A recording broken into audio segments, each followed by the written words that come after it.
Malam, Bapak Ibu guru hebat. Perkenalkan, saya Srianti Bakara, guru dari SMP Negeri 62 Jakarta. Hari ini saya akan memaparkan aksi nyata saya dari topik Semangat Guru 2 Kompetensi Non-Teknis Kurikulum Merdeka pada modul Pembinaan dan Komunikasi. Coaching.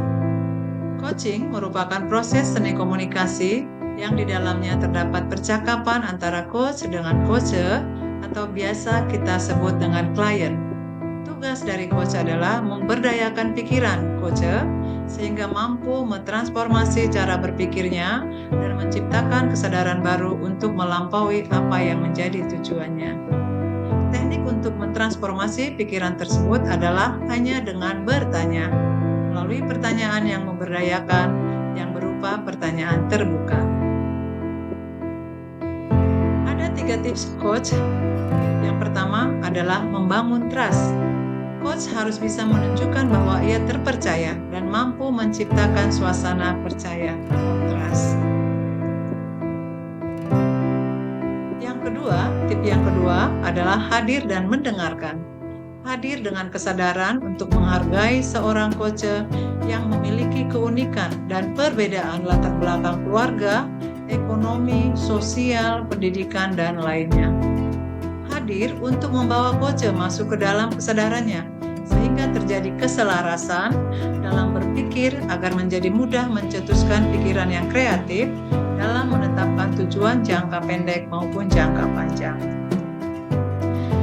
Dalam mendengarkan, tugas dari coach adalah membuat seseorang mempelajari hal yang baru dibandingkan hanya sekedar berbicara.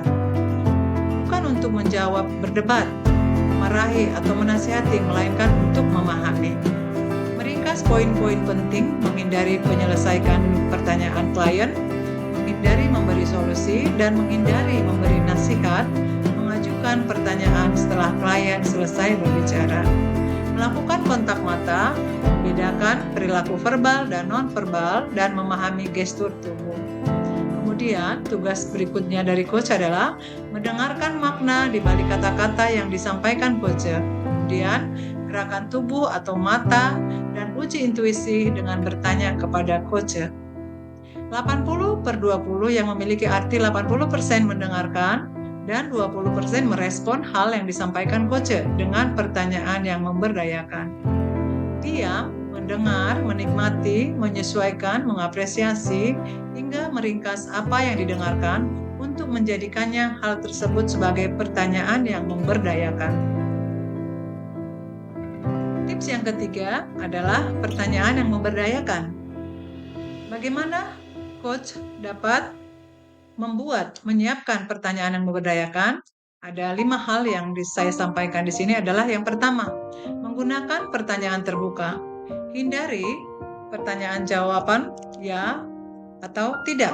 Contoh, apakah menurut Anda mengikuti pelatihan akan membantu, atau boleh pertanyaan kita ganti dengan apa yang ingin Anda peroleh dari pelatihan tambahan? Kemudian yang kedua, menghindari pertanyaan yang mengarah.